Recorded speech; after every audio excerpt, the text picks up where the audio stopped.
The financial needs of a business go beyond tax and attest services. That's why CTBK goes beyond accounting services and offers outsourced solutions through their affiliation with CFO Solutions Plus. These additional services allow clients to focus on their operational and long-term strategic goals. Trust CTBK's outsourced solutions to provide cost-effective, value-added financial services tailored to your company's needs. Call CTBK at 716-630-2400. Again, 716-630-2400. Or go to ctbk.com to learn more about CTBK's outsourced solutions. Welcome to another episode of Tim Graham and Friends, brought to you by CTBK. Today, I have no friends, at least not when it comes to co-hosts. Jonah Bronstein, Matthew Fairburn, both unable to make it for good reasons. That's their story to tell. I'm not going to say why, but we'll leave that up to them. Joining me today to carry the load is Scooter Vertino. He is the Senior Vice President of Programming and Production for Turner Sports and NBA Digital, which would include NBA TV, NBA.com. He's a big deal. Scooter Vertino joining us. Lifelong Bills fan, longtime friend of mine. I have no idea really what we're going to talk about. I have some topics, of course, but I have no idea what we're going to center on. We'll find out as we go. Scooter, thanks for doing this. No, that sounds great. Thank you very much for the kind intro. I'm a big fan of TGAF, maybe one day I'll do it with the AFs. And I wanted to see if I could, throw some business to the Bronstein International Conglomerate, but maybe there's, time and place for everything. And, a huge fan of all that Matt does, because he is an incredibly talented writer. So, hoping to, as you said, shoulder the load, and just, I believe the kids call it chop it up. So thank you for having me on. Yeah, we are going to chop it up. Scooter and I have a lot of shared interests, and we've been friends for a while, and we like to chat about this and that. So let me ask, are you home? You're home right now, right? I can tell by you got some signage in the background for LaSalle. Yeah. Your beloved LaSalle. But I should say that there are deep roots in Western New York for the Vertino family. Your dad being from here, so you were raised as a Bills fan. Your uncle having a connection, a mighty connection at Canisius College, and this, that, and the other. So Scooter Vertino is a Western New Yorker. I think it's in his DNA. That's exactly right. I think that's the most accurate way to say it. But yeah, my father is from Buffalo. My grandparents, for the longest time, lived around the corner from St. Joe's. You mentioned my uncle Nelson, who is connected to Canisius. He and my dad both went to Canisius High School together. So yes, and then having never lived there, yes, it's in my DNA. I feel like it was my duty to pass it down to my son, who is, like 3 generations removed, and has been to Buffalo one time, but he lives and dies with the Bills. So, it's just just kind of the best of all things at this point. Now your son's 12, right? He is 12. Yes. I should know these things a little bit more quickly than that, but yes, he's 12. So he's 12. It's a fun time to be young and a Bills fan. He didn't go through a lot of the darkness. So he's seen his team go to the playoffs 3 times. His quarterback is a lot of fun to watch, and is at the cutting edge. It's probably cool for your son to be a Bills fan right now. I would say that. I think that's an accurate statement. Last year, first day of school, he did wear the Josh Allen jersey. But it's interesting. You're right. He didn't suffer through the drought like many of us. Right. So, I remember having a neighbor, a good friend of mine, come over who was a Canisius High School alum, to watch that game against Miami. And then, of course, I think it was CBS was slipping back and forth with the Baltimore game. And when Ron, my neighbor, and I were jumping up and down, he enjoyed it, but I don't think he understood the whole waterfall of emotions that was, overtaking the elder statesman in the room when that occurred. But yeah, he does love it. But he also, he asked for for stuff, like Thurman Thomas stuff, so he likes the guys now. But I think whether it's via me or just the fact that 12-year-olds are a lot more advanced than you and I were, that he also sees the successes of the past, during the Kelly, Thomas, Smith, Reed era. You mentioned that about how advanced a 12-year-old is now in terms of his access to the past, if he wants it, right? If he wants to. But for you and I, it was, or at least for me anyway, I had to go to the library every couple of weeks and see what football books they had on the shelf. I was checking out the Sporting News annual football register every couple of weeks just to go through it and take a look at stats from the past or who's in the league now. And those books, I don't even know if they exist anymore because you don't need them. But everything he can look up. Let's see, there's news today that Darryl Talley's number is being retired at West Virginia. So that ends up on his radar. On a whim, he can just say, well, let's take a look at Darryl Talley. And within 30 seconds, he can see all about Darryl Talley's career and how great he was and why he deserves to be on the Wall of Fame and all that. Whereas you or I, if we wanted to learn about, for me in Cleveland, it would be trying to think. I can't say Jim Brown because everybody knew about that. Who would be an equivalent? It would be if I wanted to learn about Milt Plum.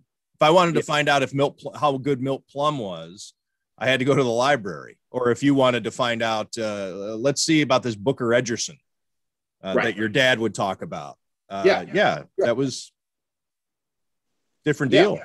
Yeah. To try and find out more about Cookie Gilchrist, right? So, I the one thing was growing up in DC, because that's where I grew up, or outside of DC, they had I knew a little bit about the history, pre OJ. I think that's where kind of everyone kind of picked up with the Bills was when he kind of elevated their profile, right? I think everyone, he was much watched TV. A player of that magnitude, that talent, that status would have been, now that's a viral sensation. Back then it was, you might catch 12 seconds on Monday Night Football with Howard Cosell voicing the highlight. And so that was it, or the Pro Bowl, because that was the one game that was on TV. But in DC, there was a get together that was a bunch of Buffalo, transplants, because DC is a very transient city, obviously, and so I think it was run by Jack Kemp's office. And it was called Buffalo Night, and it would be, you bought tickets and people would go, and it was just to socialize in that area. And it was, I remember my dad going every year and it being a big deal. I never went. It was, an adults only type of thing. But I remember getting an autographed picture of Jack Kemp and hearing all about, the war stories of when he played. And the big highlight was everybody went and there was like beef on weck, right? Which is not a delicacy that you get in Northern Virginia. So, I kind of had an idea of what those guys meant to what was going on. And I, had read about those teams. But yes, to your point, those annual books, those yearbooks, whatever. I remember going to yard sales and like buying them for like 50 cents if somebody had them out, even if they were, even if it was 1981 and they had the 1976 version. I still wanted to read about, Mark Van Egan or whoever it was that, was at the time, or sorry, let me refer Calvin Hill, right? To check out, his exploits, between the Cowboys, the Hawaiian Islanders, at the time, the Washington Redskins or the Cleveland Browns. So yes, times have certainly changed. And if you're a 12-year-old and you're a Bills fan, you're sitting pretty right now. Yeah, it's been a lot of fun. We'll circle back on the Bills, of course, but I'm sure your plate is full with the NBA semifinals now that the Phoenix Suns have advanced, and now trying to figure out if Milwaukee or Atlanta will be who they face. I guess we'll just do broad strokes. Your thoughts on the series so far through your lens as an executive at Turner Sports. The basketball has been fun. Has it been good for business? Yeah. Oh yeah. Yeah. I mean, the playoffs are great. I mean, in our world, even without LeBron James and without the star power, without Steph Curry. Yeah. I mean, there's never going to be that perfect matchup. There's just, everyone wants to go back to Celtics Lakers of the 80s because they were, they seemed to be on these collision courses and destined to play one another. And you had East Coast, West Coast, and you had major market. That was great. But times have changed, and the ability to accrue success and keep that in your organization is much tougher, I believe, than it was back then. In the 2000s, Nike had a big campaign with their puppets, and their puppets were LeBron and Kobe, because they were destined to play one another in the NBA Finals. They never did. Dwight Howard got in the way. They played so things evolve, and so look, LeBron draws a big audience, and the Lakers. Stephen Curry and the Warriors draw a big audience. But there's the Clippers and Suns are just fine, and they played a pretty dramatic series where, if you're a Suns fan, you finally were able to exhale last night because you've seen how the Clippers just wouldn't die, even without their best player missing for games on end. And so, I don't want to speak for Disney or ESPN, but I mean, I'm sure those games did great for them. And it is pretty cool because when I was much, much younger, I played against Monty Williams in high school. So it was always kind of cool to see that. He had scored, we scrimmaged them. And I guess the scrimmage before us, he had scored 40 against famed DeMatha High School. And so we were on edge when we played him. And we wound up playing a 6-quarter scrimmage. It was I think that, I don't know why they did that. I think it was just one game wasn't enough. 2 games wasn't. You wanted to get a lot of run. But he did not score 40. Even in 6 quarters? No, our high school had two All-Americans, 2 McDonald's All-Americans that played his position. So Scooter Vertino, and who was the other? Right, exactly. No, George Lynch, who played at North Carolina and then played in the NBA for many, many years, most notably with the Lakers and the Sixers. And then a guy named Aaron Bain, who played at Villanova in the mid '90s and was an excellent player in his own right. So I think he was kind of up against it a little bit, but a terrific player and unbelievable.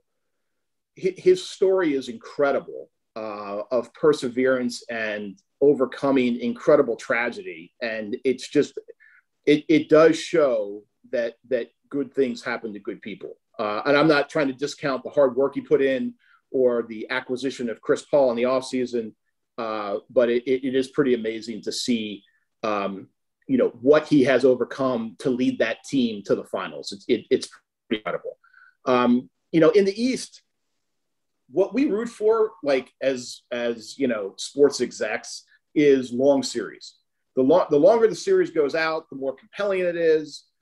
That's where it's better for business. If you have to your point, if you have the Lakers for 4 games and that's it, I'm not sure, they sweep whoever it is. I don't think that's necessarily going to help you from a business perspective. So, the fact that we have a series that's knotted up at 2, we have the potential for 7. We're going to get 6.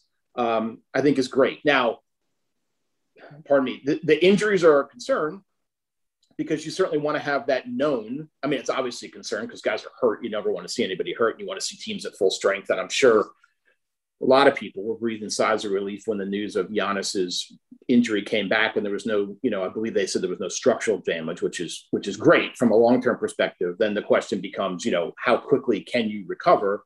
And look, you've seen this with the athletes you cover. Like, guys don't want to miss games, and they certainly don't want to miss playoff games. You kind of have to figure out a way to thread that needle of protecting an athlete from himself or herself, where, they want to play injured because they feel it gives their team the best chance to win, or, whatever the case may be.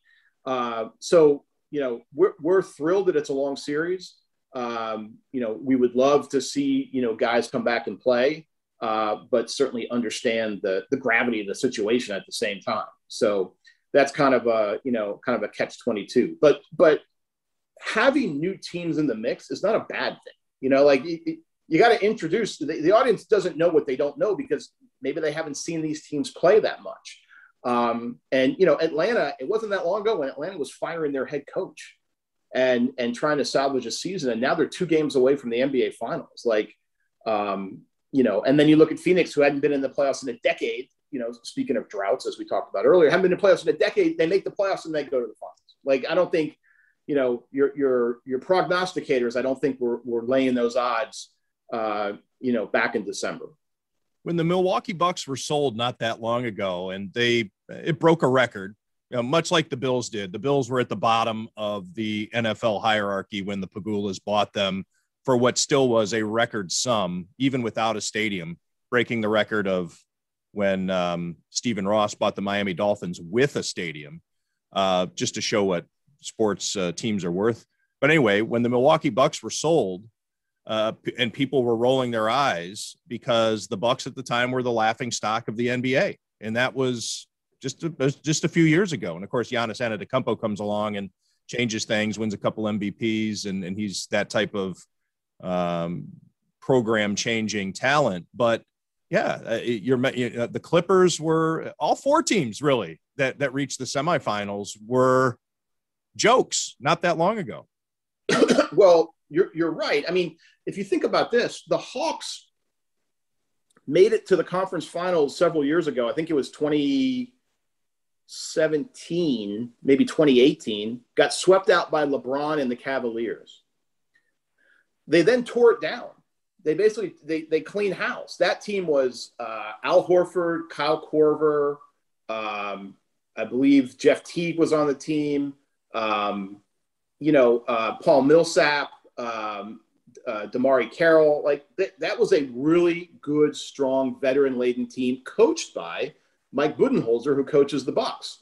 And the Hawks decided that they needed to pivot.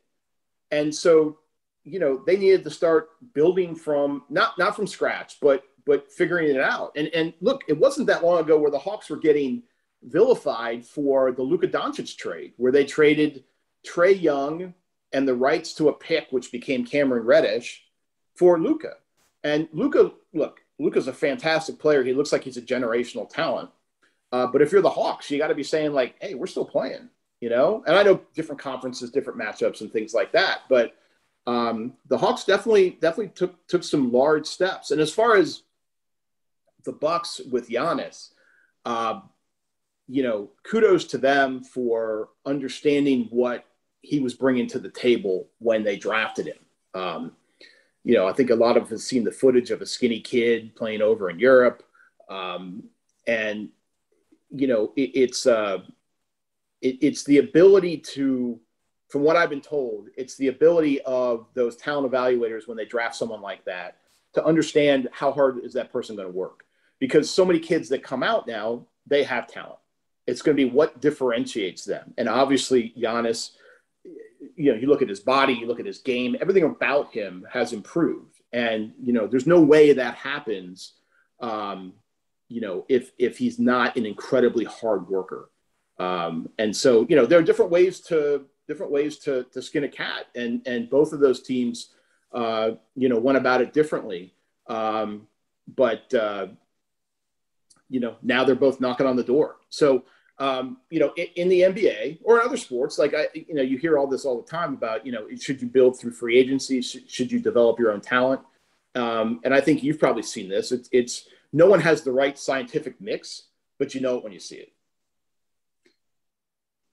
So yeah, in that case, it's been a lot of fun to see, but probably for the NBA fan, for the casual fan, what about that aspect of your job in terms of programming and wanting good matchups? Now, you and I are a little biased. We're in sports, we pay attention, but when it comes to this time of year, when it comes to events like the World Series, probably to a much lesser extent, the Stanley Cup Finals, where you get the casual fan who wants to tune in and see big time basketball, but they tune in and they have no idea who Chris Middleton is, or they get a glimpse of, Chris Paul, who's a popular player and he's in the State Farm commercials, and then maybe have a very negative opinion of him based on watching him get shot in the back of the head last night, the assassin's bullet that took him down. Anyway, so you get fans with these very casual, takes, I guess. They get an opinion like real quick because they don't know these guys. Like you were just saying, they don't know the arc. What's the challenge there for you in terms of production to making sure that the non-hardcore NBA fan really gets what this is all about? It is our job to, I don't want to say educate, but it's our job to inform the viewer about why they should watch the game. It's our job to tell the story of, Devin Booker, a guy who went to Kentucky for 1 year and didn't start. There are other reasons why that didn't happen, but like that is a unique situation. It's our job to break down, various storylines and narratives and things like that. And look, and people may like who they like there's, and with social media, you see that as things become, they gain momentum and there's, like a tsunami of tweets about the Chris Paul situation from last night. But, as broadcasters and people that are bringing the story to the masses, for lack of a better term, we need to understand that the casual fan is joining us in larger numbers than they have, right? So, game one's audience is going to be smaller than game seven's audience. And just and what I would tell our folks is, don't assume anything. Definitely make sure we're putting things in layman's terms. And then it's our job to tell the who and the why. I think people understand the what. I think that's Marv Albert's job, is to give you the what. But the who we can do throughout the game or pregame or postgame. And then the why something happened is up to the color analyst to kind of give us a peek behind the curtain. But in the end, it's our job, no matter if it's the Hawks or the Lakers, to give people a reason to watch and a reason to stick around. And that's our job. And that doesn't change. That's regardless of sport. How do you, I guess maybe I'm getting a little too technical, but that's why we have you on here. We can get into these types of subjects. People can fast forward a few seconds if they want.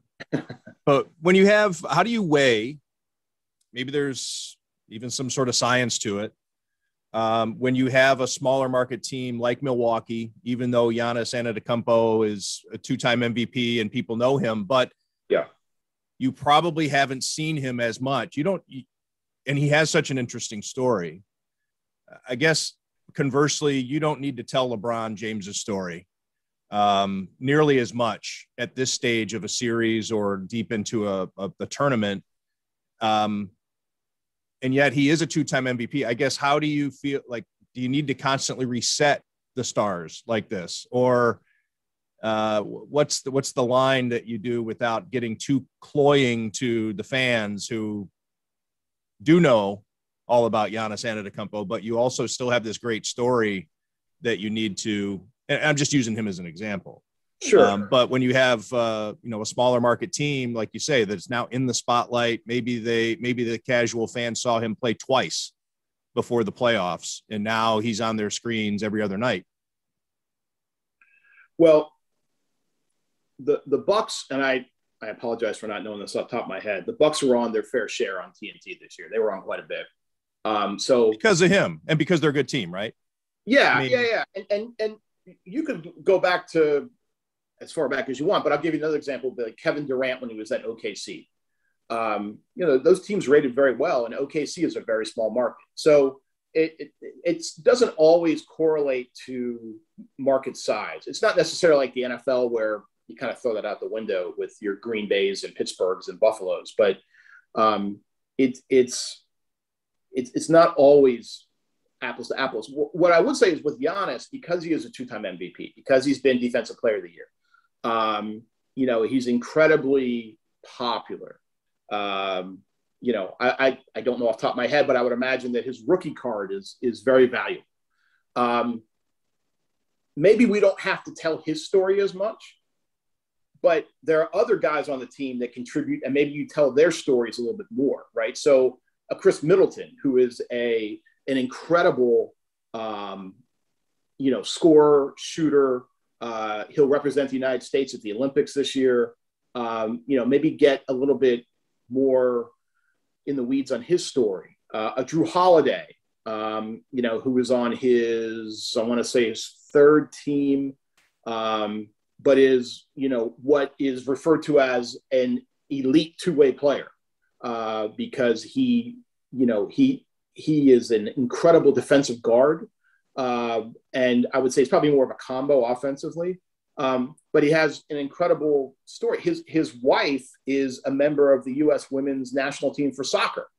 And he and his wife have done a lot of charity work supporting minority-owned businesses and things of that nature. So there are other, Pat Connaughton, who is not on the same level as Middleton or Drew Holiday, but Pat Connaughton, I believe, came into the NBA as a second-round pick with the Blazers.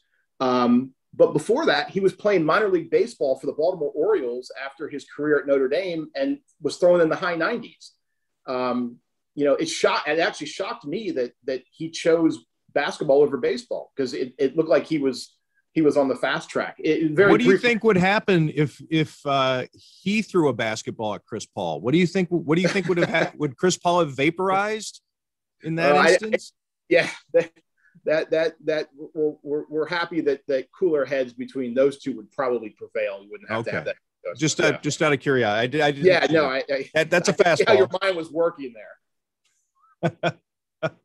I'm sorry, I upset your train of thought there, but you're right. That's a great story. There's behind all these guys, there are various layers of where they came from and what they, Nate McMillan for the Hawks, he averaged a triple-double when he was in junior college. Then he played and started NC State. He was Mr. Sonic. He coached in the Pacific Northwest for a long time. He eventually matriculated to the Pacers. They signed him to a contract extension last year and then fired him after they lost in the first round in the bubble. The Hawks brought him in. I think Lloyd Pierce, the head coach, actually brought him in as his lead assistant, and Nate was a little hesitant, I believe. And then when Lloyd Pierce was let go, I think the Hawks kind of talked Nate into taking the job. And, I'm not sure the last time a Nate McMillan coached team actually got out of the first round. And there are reasons for that, because there's a very good chance that those Nate McMillan coached teams were a much lower seed.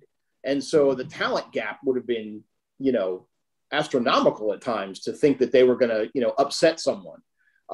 So anyway, it's just, even the coaches have, layered backstories that there's a there, and it's up to us to tell those stories, along with the ball's going up and down the court and you're getting fewer whistles because guys are guarding without fouling. And, these are all the the juggling act that a game producer has to go through while getting from jump ball to final buzzer. Scooter, everybody likes to hear these stories, so I don't want to miss an opportunity for you to share and anything you want regarding NBA on TNT. People should know, and I should have included this in your intro because it is such a feather in your cap, that Scooter is the Bill Polian of NBA on TNT, the architect. They always like to throw, anytime there's a GM involved, he's always an architect. But that's your show. I mean, that is Charles Barkley and Ernie Johnson and Kenny Smith and Shaq and the whole thing. That's your show. And you're in the Broadcasters Hall of Fame because of it, among other things. But I guess, I don't know if it has to be a timely response when we talk about it regarding that show as it pertains to these series as it's going on right now. So maybe I'm taking a little bit of a detour. But what's it like working with those guys? And let me ask it this way. How has it evolved? Because I'm guessing with big personalities like that, as much as there probably is a template in place, it's too organic. I think those people, I'm assuming that to contain those people and to assume that it's the same crew or the same guys as they were 2 years ago, 2 months ago. But what's it like working with these guys over the years? Well, all right. So let me correct you a little bit. I love taking the credit, but it's probably a little misplaced as to who the architect would be. And I do appreciate all the work that Bill Polian put into the Bills, and of course Brandon Beane doing yeoman's work now. There was a Norm Pollum. Norm Pollum drafted Jim Kelly. Bill Polian didn't. I mean, but it's Bill Polian didn't draft Darryl Talley. It's like Rod Thorne drafting Michael Jordan and then Jerry Krause putting the rest of the team together. So yes, but just to tell you, I remember. I'll give you a little bit more backstory there, but I do remember early in Charles's career at Turner, maybe his first year, I was producing the studio, and Charles was getting his number retired in Philadelphia, and so they just said, do you want to go with him and bring a crew and shoot it, and then we'll air it, or the next night or whatever it was. And so, we went and we did it. And I remember asking Charles, where are you going afterward? And I believe his response was something along the lines of, so you want to party with the Chuckster? And so we went to but here's the thing, we went to a bar. I mean, it wasn't like, you think about, it wasn't like, pulsating music and lights, and it was like just a bar, and it was, there was probably about 10 of us, I guess, and then after midnight the Pacers had played, I guess, I don't know who they had played that night, but they had flown into Philly to play the Sixers the next night, and so Reggie Miller showed up, future coworker, and so we were all there. There used to be a gossip columnist for the Philadelphia Daily News, and I can't remember his name. And he wrote something the next day or 2 days later about how, this shows you how Charles hangs out with people. And it said Charles Barkley and his no-name friends partied the night away at, Bob and Steve's roadside grill or something. And I was like, I'm one of those no-name friends. There was a gentleman who actually hired me at Turner.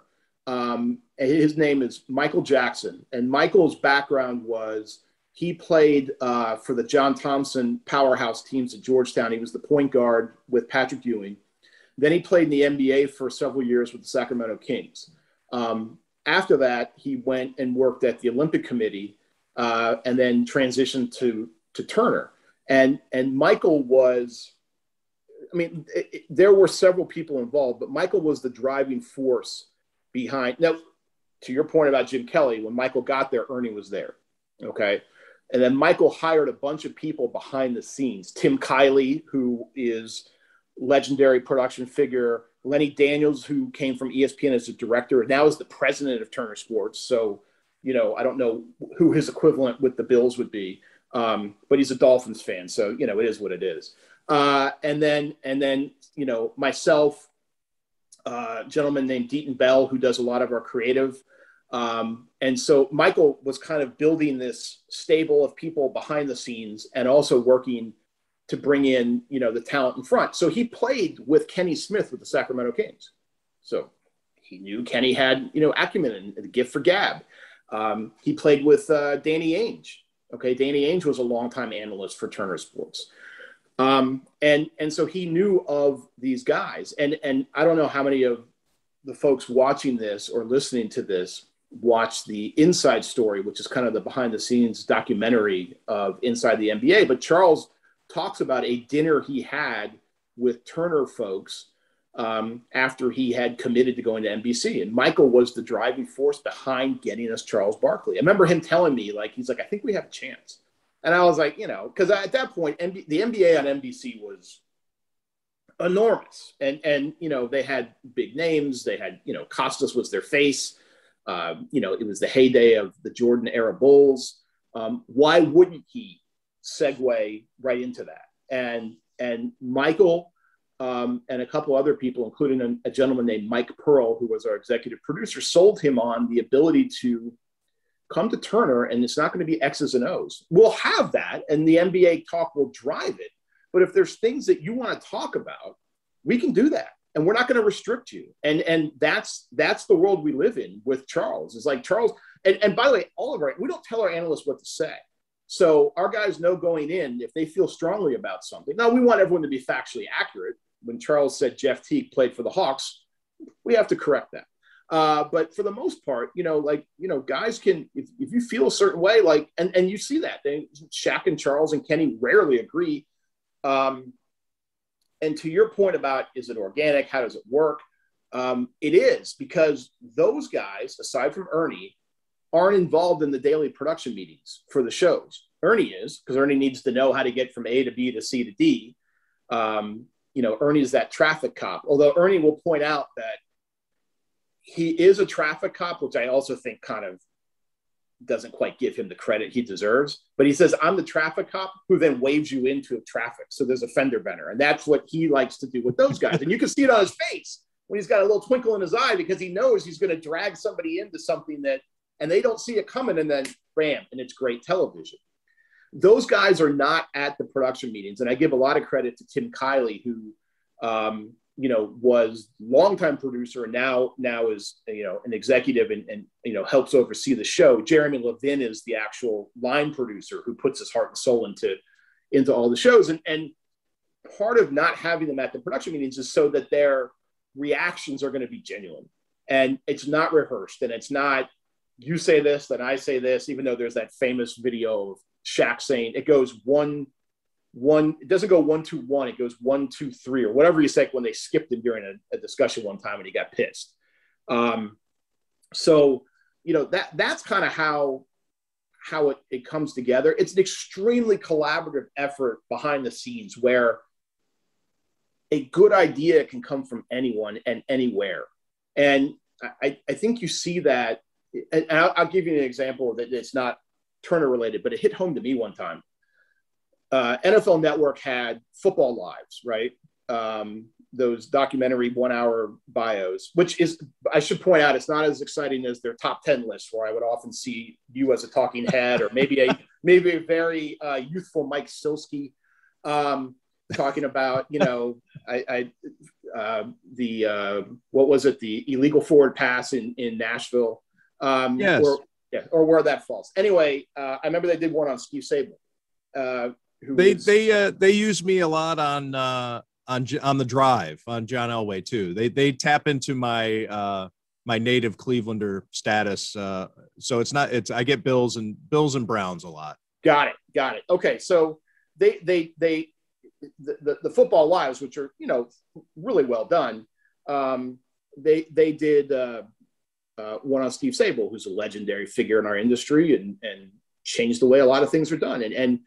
And I'm dating myself, but he said one night he was in the I don't know if he was in Cherry Hill, I think is where NFL Films is located. And he was in the office late at night, and I think he had the projector going. That's how long ago this was, right? And he's watching bloopers. And there was a janitor who was vacuuming the offices, and he walked by and he saw him doing it. And he's like, those would be even better with funny music behind it. And that's how Football Follies was birthed. Now, I don't know how many people understand how successful that was with, VHS tapes and DVDs and specials and all that. But it just shows you that a great idea, can emerge from anywhere. And that's the beauty of what Inside is that those ideas can come from anyone on the production crew, from the most senior executive to the greenest production assistant or production manager or a runner or whomever it is. And I'll give you another example. The one element that has kind of taken on a life of its own is Charles Barkley's guarantee button, where he hits, I guarantee it, and he hits the button and something happens. Like there was balloons falling out of the sky. One night there were ping pong balls. One night there was a dog that was catching a Frisbee. There was a circus came in one time. There was a marketing, someone on the marketing team, a guy named Oscar Pope, came up with that idea. Now, I digress. Oscar actually passed away recently, tragically, but that was his baby.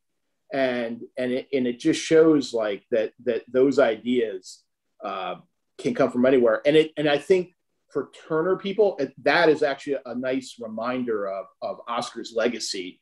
Whenever that happens, is that was his idea. So that's a long-winded way of kind of taking you through a non-linear discussion of the origins of Inside the NBA. But really, it is a collaborative team effort, and I think that's what makes it special.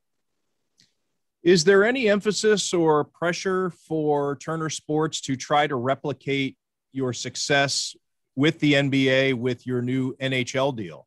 And do you see executives, whether you're working on it or people that who want to borrow a model or say we can't do this, we need to stay away from this? I guess, how do you see being a part of a network as it's shaping a already established league? You're not, this isn't the AFL or anything like that. This is an already established league with its traditions. How do you see that evolving? It is,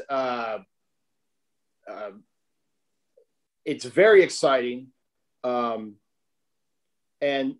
look, here's the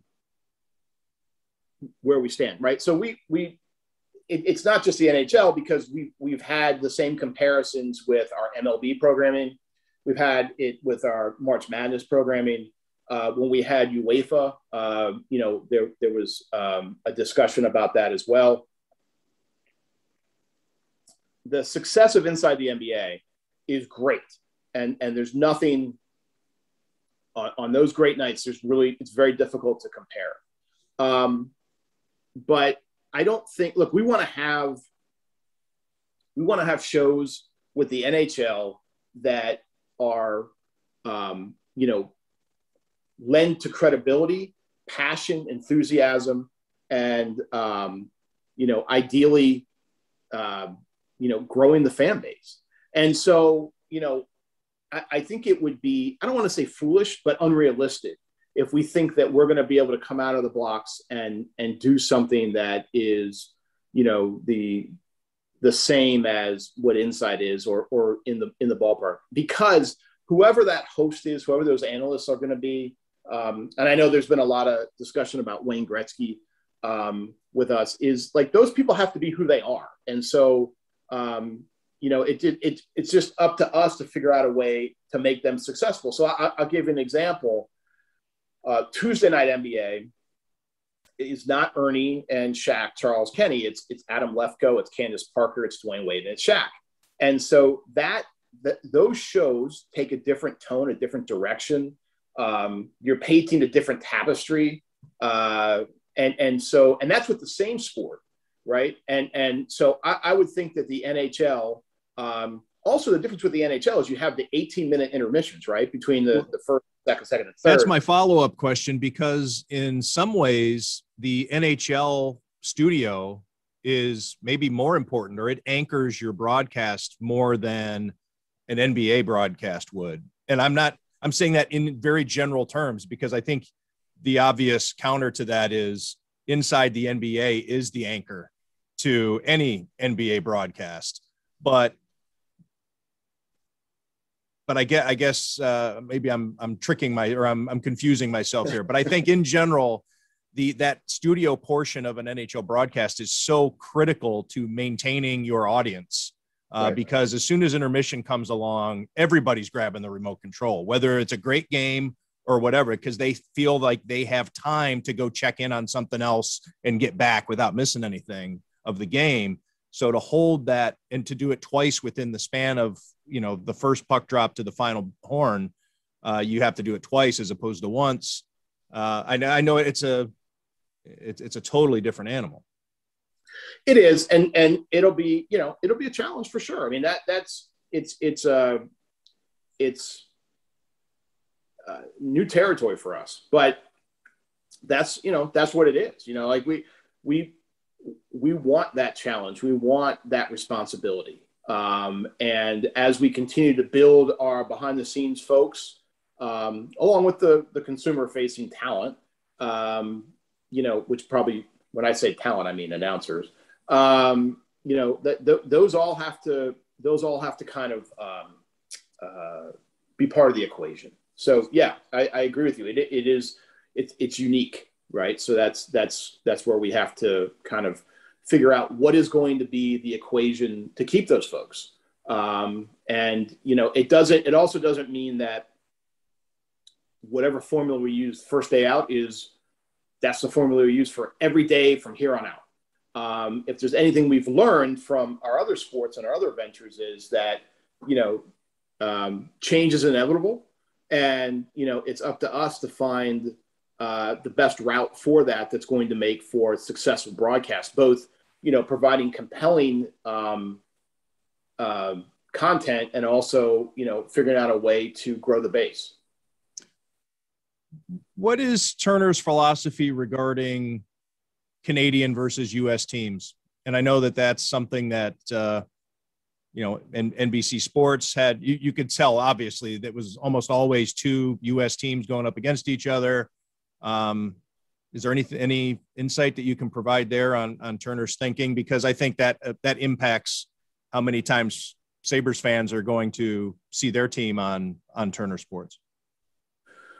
We have ongoing discussions with the NHL because obviously they have quite a bit of input as to what their schedule is going to be and what their broadcast schedule is going to be. And I believe the commissioner referenced this before the Stanley Cup game one, that they're still working through the ability or inability, depending on how you look at it, to use NHL players in the Olympics. And so because nothing is set yet, the schedules aren't necessarily, hit the stamp and let's roll. Like there have to be, certain contingencies built in. That doesn't answer your question, but just to kind of give you an example of where we are, just to give you, some context. Look, I think that if there's a team that is, or teams that are compelling, that are going to present something to watch, then it's, as broadcasters, we should show that team. And so, obviously, the Canadians at worst are going to be the second best team in the NHL this year, right? Which, and they have a young star, super young star in Caulfield. And then you look at, somebody that's as talented as Austin Matthews in Toronto, or generational as McDavid in Edmonton. I think that we would be silly not to try and leverage those guys' star power and air their games. Now, the other question would be, do you put them on against other Canadian teams, or do you match them up against teams that are based in the United States?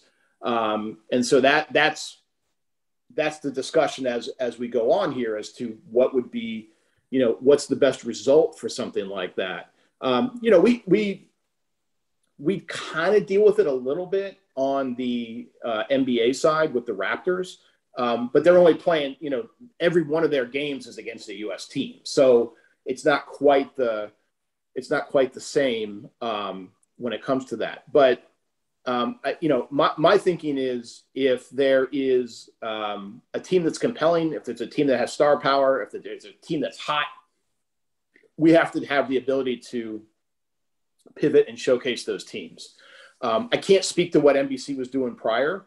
Now hopefully, as a Sabres fan, that they're able to build and pull a McBean situation and right the ship quickly, and if they do choose to trade Jack Eichel, they get some pieces that will be impactful in return. But until that happens, so they may actually be a challenge to try and kind of find a home for them, because you don't really know where they fall with Eichel, who is, somebody who people, I believe, do tune in to watch.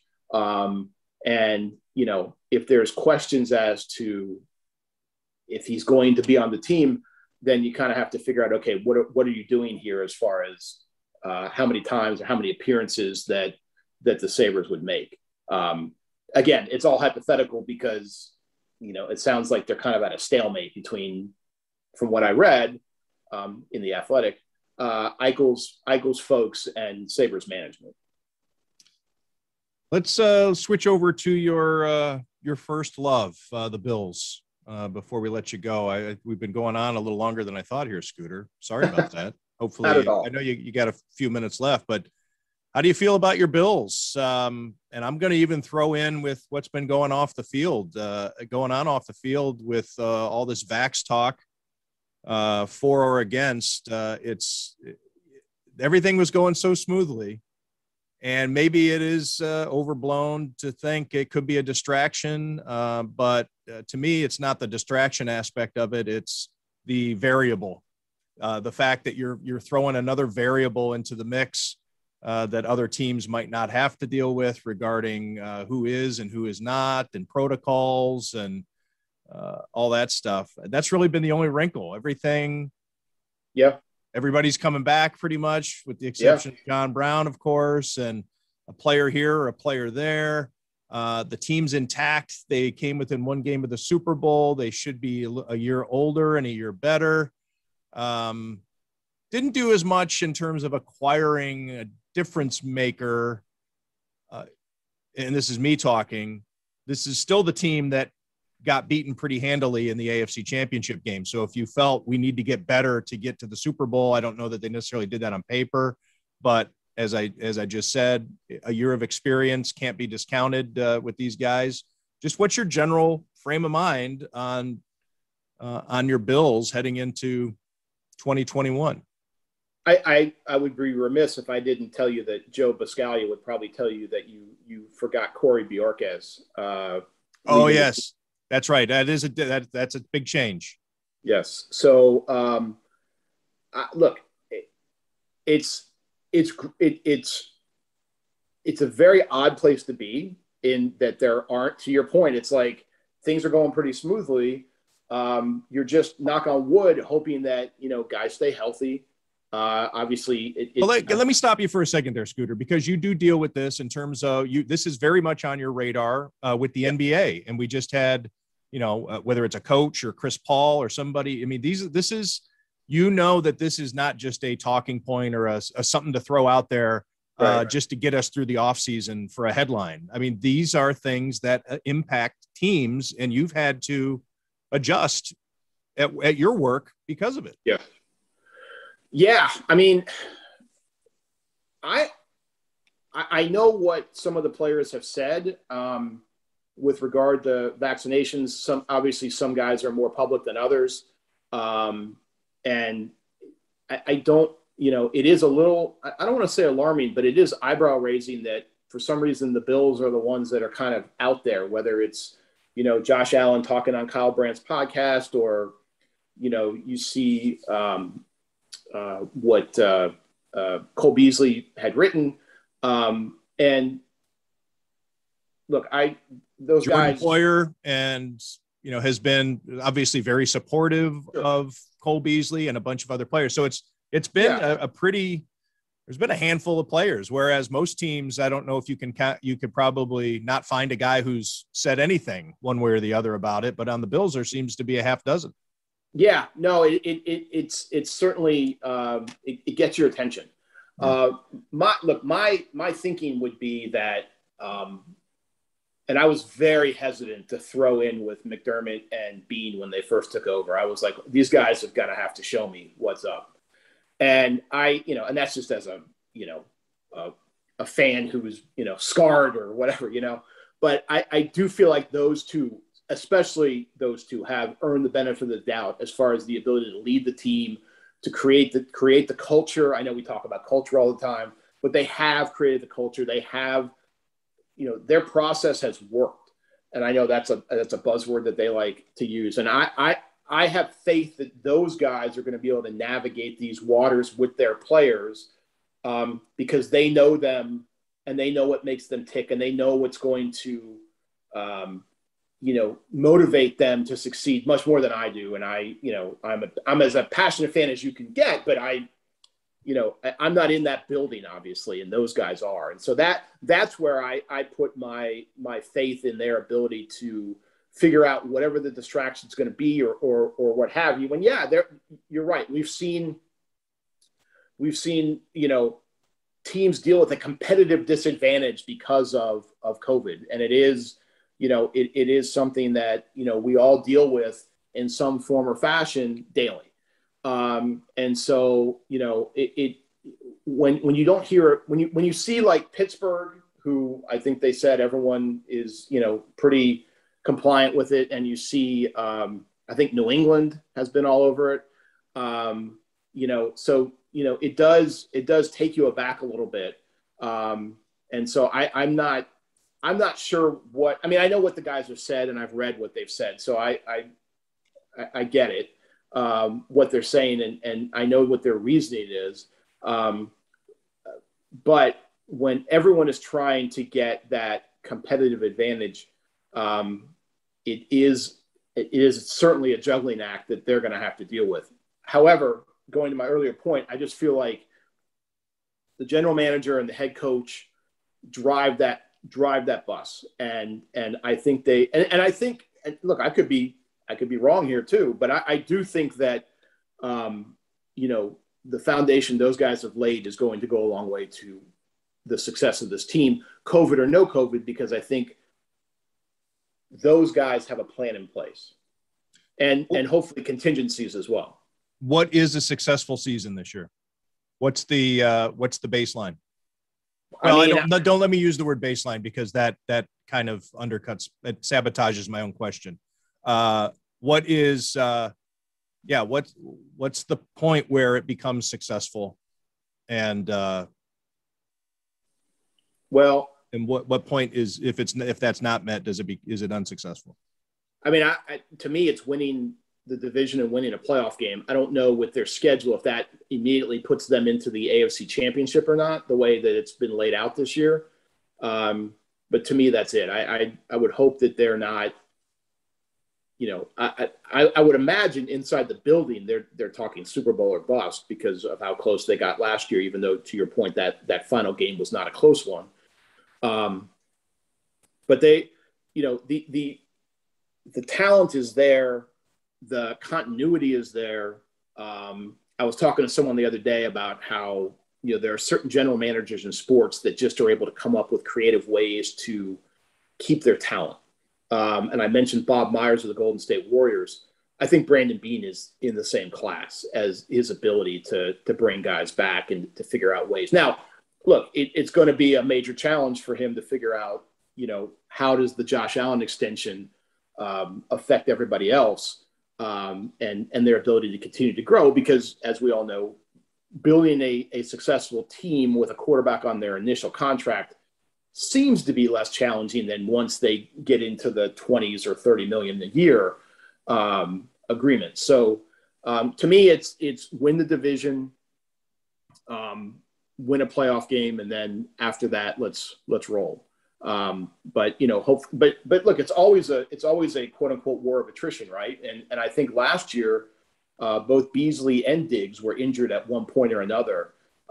I mean, we didn't really know exactly the extent of it, and so those are key guys, and so it's just a matter of how can they do it, because I think the Bills for the most part last season were really healthy. With regard to unusually so. I mean, not even by their standards, but by the entire NFL standard, they can't count on being that healthy every year. Right. It's strange to say, especially as much of a cynic as I am, but here we are just, 4 years ago, they were in this playoff drought, the longest active drought in the NFL. And I think it's getting close because this team is good enough. It's maybe after this season that if they don't get to the Super Bowl, it's going to start feeling like a disappointment to the fans because the expectations have been ratcheted up that much. I think that's a very grounded opinion by you, Scooter. I don't know that.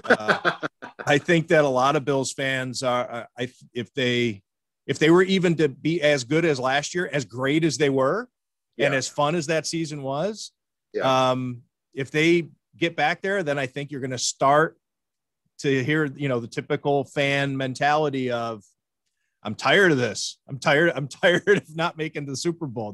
It's not going to be satisfying to make the playoffs anymore. And they're going to start talking about wasting Josh Allen's best years. And we'll start having that discussion. Look, it would be a great problem to have, right? Yeah. Absolutely. Absolutely. It's fun to say. I mean, it's an amusing thought. For sure. And you wrote an article last year and you were like, okay, buckle up. This is something you haven't seen before, but Bean and McDermott are going to get extended. So here's what goes into this. And, I kind of thought it was odd that there were some pundits that thought that McDermott had to win a playoff game last year or else he would be in trouble. I do think that kind of ambitious on that end. Like, or anytime you see Sean McDermott on a hot seat list or in the odds for the first coach fired, which I think the betting odds had him, 5th or 6th or something like that. I was like, come on, people clearly don't know the dynamic. He's not going to be on any hot list for years. Well, look, he obviously is someone whose public persona has got to be a 180 from the way he is in the building, the way his players speak about him, and the way that the team has excelled with him as the coach. And look, we've discussed this personally, where it's a complete 180 from his predecessor. And so I'm